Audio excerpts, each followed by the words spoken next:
Dans cette vidéo, on verra ensemble pourquoi Herbalife a payé 200 millions de dollars d'indemnité à la FTC, on verra ce que c'est que la FTC, on verra pourquoi ils ont payé ça, et on verra si oui ou non Herbalife est une arnaque. Alors déjà, c'est quoi la FTC? La FTC, c'est le régulateur du commerce aux États-Unis, c'est la Federal Trade Commission, c'est un peu l'équivalent de la DGCCRF en France. En fait, ils sont chargés d'appliquer le code de la consommation, finalement, de surveiller que les sociétés respectent bien la concurrence, le code de la consommation, etc., qui respectent leurs consommateurs et leurs concurrents.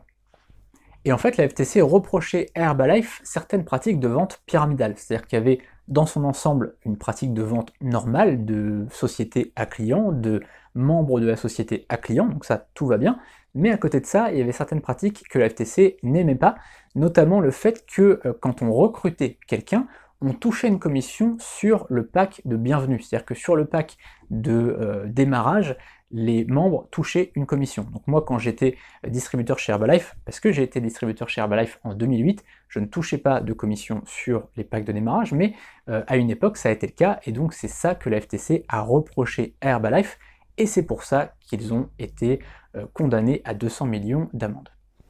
Alors est-ce que cette amende est justifiée? Eh bien oui, totalement justifiée, puisque tout simplement, on ne doit pas toucher de commission lorsqu'on recrute quelqu'un sur le pack de démarrage, ou sur des frais d'adhésion, ou sur un abonnement mensuel. C'est totalement illégal, c'est ce qu'on appelle de la vente pyramidale.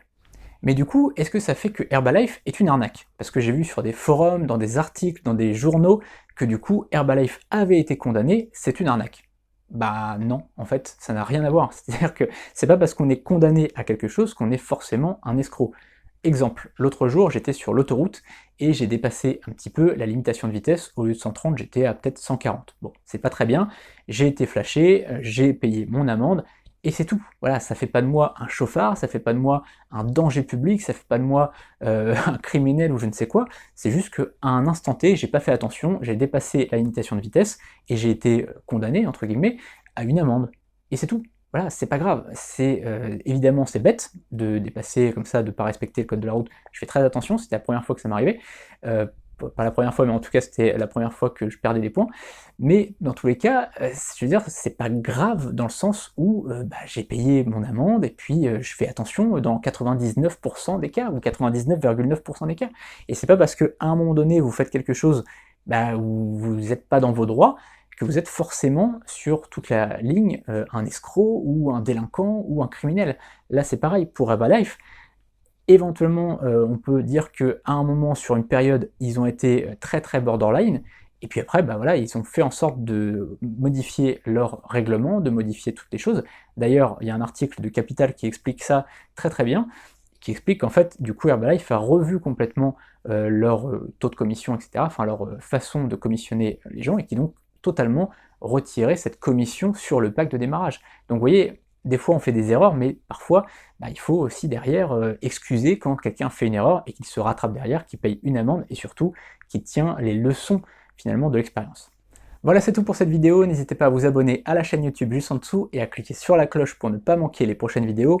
On parlera comme ça de temps en temps de différentes sociétés. Est-ce que c'est des arnaques? Est-ce que c'est des bonnes sociétés? Est-ce qu'ils ont été condamnés à juste titre ou pas? Parce que ça peut arriver aussi d'être condamné sans qu'il y ait de vrais motifs.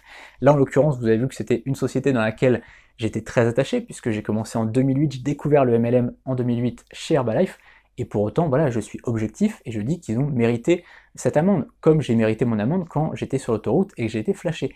C'est tout, voilà, c'est normal, des fois ça peut arriver, et c'est pas grave. Donc on parlera de tout ça sur cette chaîne, on parlera de bien d'autres choses, des conseils pour réussir dans le MLM. D'ailleurs, juste en dessous, vous avez le lien vers une formation gratuite et vers une formation payante. A très bientôt pour la prochaine vidéo. Salut!